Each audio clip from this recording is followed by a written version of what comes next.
All right, guys, let's talk about the iPhone 12 here in. All right, guys, let's talk about the iPhone 11 here in 2024 here. So this is kind of, it's a kind of a strange phone. I get a lot of questions about this phone, and the reason why I say it's strange is because the price. So the iPhone 12, you can see you can get a good condition iPhone 12 for around 250 bucks. So I think if you live in the United States, I would really actually shop around for an iPhone 12 instead of an iPhone 11. Now I understand people outside of the United States, the prices will vary. The prices will be way different from an iPhone 11 to a 12. It might be like a bigger price gap. But you can see it's around 224, and then we just saw that, it's 250 to right here. So I would much prefer you get an iPhone 12 and just spend that extra 20 bucks and get an iPhone 12. It'll last longer and it's slightly better in, various ways. Now, again, if you live overseas and there's a big price gap, I still think the iPhone 11 is still a pretty good buy, especially if you want an iPhone. I wouldn't go lower than the iPhone 11. I wouldn't do the 10s or the iPhone 10 or anything like that. I think this is definitely a sweet spot to spend your money. So I want to start off with the hardware. I think the interesting thing about the iPhone 11 is that it still looks really good here in 2024. It still has that really nice look to it, and I think it feels 10 times better than the newer iPhones. It's nowhere near as sharp and boxy, and it feels really good in the palm. That's something that I really like, and I think the design still, it doesn't look like an old phone to me. I think this phone is aging pretty nicely here. It's IP68 dust and water resistant as well too. And overall, I just really like the hardware. You got the nice brushed aluminum on here as well too. So I think the design on here, I think still looks pretty good. Another interesting thing about the iPhone 11 is the display. So when the display first came out, the display was outdated. As far as specification wise. Now, as far as, just looking at it straight up, the display still looks fine. It's still a very sharp panel, and it still looks, decent. The only reason I said it's a little bit outdated in 2024 is because this is actually a 720p plus display. So it's not, a very high res display, but since this phone has, kind of a high PPI for the screen size at 326, it still looks fairly sharp. It's 6.1 inches, and it is an IPS LCD display, which, Apple or anyone else, no one uses the IPS LCD displays anymore. But again, the display is fine. I hear a lot of people in the comments say that the IPS LCD display is better on the eyes as well too.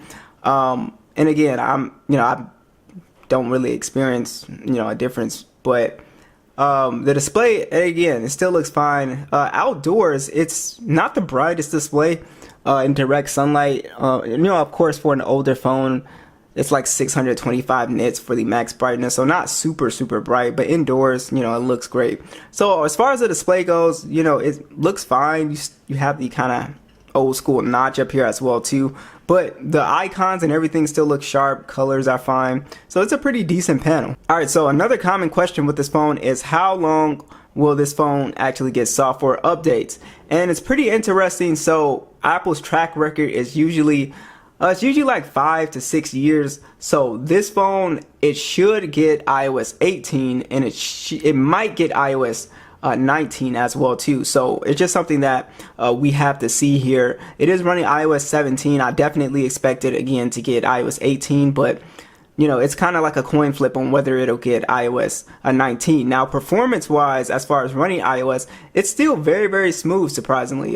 This chipset is very fast.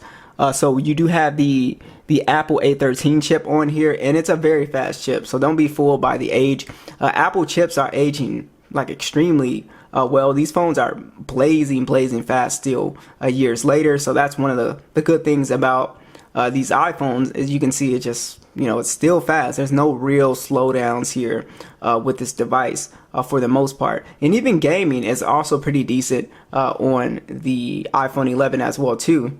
If we just go ahead and load up PUBG here. Now, as far as gaming, not bad at all when it comes to the performance of the iPhone 11. We're still able to run PUBG at HDR Extreme, and it works fine for the most part. I do notice that on the iPhone 11, if you're doing like long periods of gaming, you will definitely kind of heat up a little bit, which is something that I noticed. Now, I haven't had any type of like crashes, even though I'm not really like a big gamer, but I haven't had any kind of crashes or performance problems. But even right now, just launching PUBG, we're already getting a little bit warm. But yeah, definitely the gaming performance and just performance in general is still pretty good on here. So it can make a pretty decent budget, gaming device, especially if you are into iPhones. So you will be able to game and stuff like that, no problem. My only issue with the base model iPhone 11 is that the storage is way too low in 2024. It's only got 64 gigs of internal storage and 4 gigs of RAM. So if you take a lot of video, download a lot of games and stuff, you're gonna run out of storage pretty fast. So just do note that. And again, that's if you download a lot of content. The cameras on the iPhone 11 I think have aged pretty decently for the most part. It's got a 12 megapixel standard and a 12 megapixel ultra wide. There's no telephoto lens. It shoots in 4K 60 on the front and back. Has a 12 megapixel selfie cam. And basically the cameras are decent in good lighting, decent color. But again, just like most old flagships, when you take it out of any type of good lighting, the pictures definitely will get a little bit soft. And you can kind of see the age of the camera a little bit. Video, I still think is pretty good for the most part. Sometimes you'll run into some white balance issues, but overall, I think for like a point and click and just some good lighting, you can still get a pretty good shot out of the iPhone 11. It's only, again, when you take it out of, good lighting, then it'll kind of struggle a little bit. But colors are vibrant, ultra wide cameras, pretty consistent with the main lens. Not too many issues as far as performance with the camera. The speakers are still pretty good on the iPhone 11. Go ahead and max it out for you.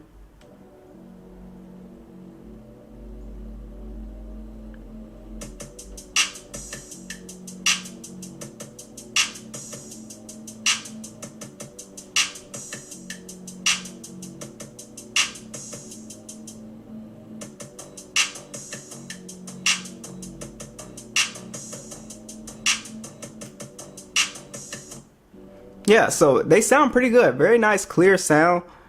Pretty good bass. I'm not mad at the speakers at all. I think they've aged really nice on here as well.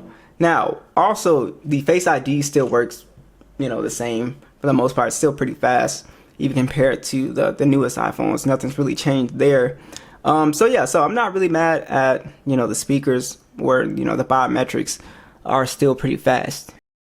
Alright, so the issue that you might run into with this phone, and it depends on your battery health, but battery life is not bad, but it's not like, I wouldn't say it's pretty good battery life. Even if this phone was at like 100% battery health, you could probably, if you're a light user, squeeze like maybe 6 hours of screen on time. With 87%, I remember this phone was able to get like around 5 hours and 30 minutes, something like that, a screen on time. So just check the battery health if you buy on eBay. Now you can get the battery swapped out for pretty cheap, like 20 bucks, I think. But yeah, just do note that. But the battery life on here is just going to be somewhat, decent to below average. So it's not going to be anything crazy. Now this does have wireless charging as well, so you get to take advantage of that. And you have your standard charging, which isn't really that fast. I think the iPhone 11 is decent. Like I said, if you live in the United States, go for the 12. If you're outside of the United States and there's like a big, price gap, definitely pick it up. I think it's a much better option than the 10s or 10 or anything like that. Let me know what you guys think, and I'll catch you guys in the next one.